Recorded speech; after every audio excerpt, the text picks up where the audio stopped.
مولانا صاحب یہ بتائیے گا کہ اسلام کے نام پر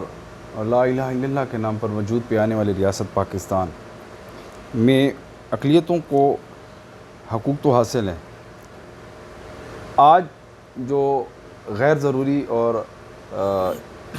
مندر کی تعمیر کی جو بحث چل رہی ہے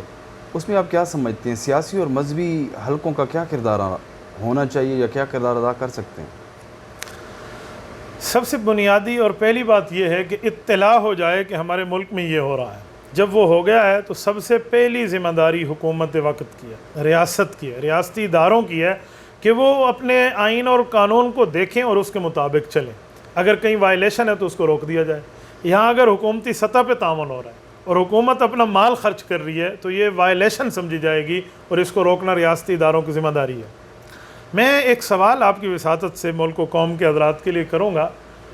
کہ ہمارا وہ ملک ہے جہاں ہماری بنیادی ضرورت ڈیم کے لیے 10-10 روپے کا چندہ لیا جاتا ہے، لیکن میں حیران ہوں جب مندر اور گردوارے کا معاملہ آتا ہے وہاں لاکھوں روپے بیش بہا خرچ کر دیا جاتا ہے، پتہ نہیں وہاں سے پیسہ کہاں سے آتا ہے۔ تو جو بنیادی ضرورتیں ہماری بجلی بن رہی ہے، لوڈ شیڈنگ کا مسئلہ ہے اور اس کے لیے ہمیں ڈیم چاہیے، تو قرض اتارو ملک سوارو کہہ کر اور یہ معاملات کر کے ایک بندے سے 10-10 روپے چندہ لیا جا رہا ہے اور جو جشری کی حد تک چندہ کیا جا رہا ہے اور ڈونیشن جمع ہو رہا ہے، لیکن اس کے لیے پتہ نہیں کہاں سے پیسے آ جاتے ہیں۔ نمبر 2،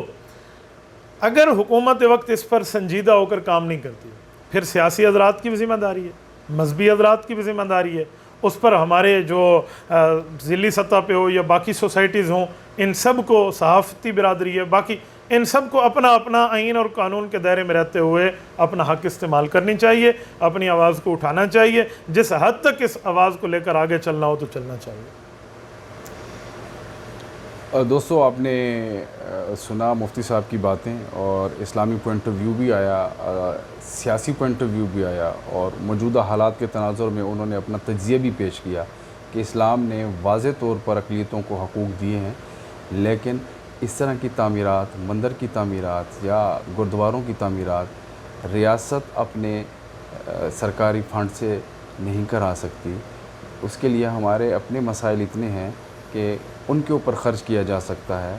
اور ریاست کو اجازت نہیں ہے کہ پاکستان جیسے مالی بحران زدہ ملک میں اور آفات سے گھرے ہوئے ملک میں جو ہمارے ٹیکسز کے پیسے ہیں وہ پاکستانی عوام پہ خرچ ہونے کی بجائے اس سے زیادہ اقلیتوں پر خرچ ہوں۔ تو ہم اپنے پلیٹ فارم سے مولانا مفتی صاحب کا شکریہ بھی ادا کریں گے، اور انشاءاللہ آئندہ بھی اسی طرح مختلف موضوعات پر ہم اسلامی پوائنٹ آف ویو بھی لیں گے اور ان سے ان کا تجزیہ بھی لیں گے۔ تو مفتی صاحب کا بہت بہت شکریہ کہ آپ نے ہمیں ٹائم دیا۔ انشاءاللہ اگلی ملاقات میں اگلے نئے موضوع کے ساتھ انشاءاللہ پھر آپ کی خدمت میں حاضر ہوں گے۔ اپنے میزبان رضوان خان کو اجازت دیجیے، اللہ حافظ۔ تبارك الذي نزل الفرقان على عبده ليكون للعالمين نذيرا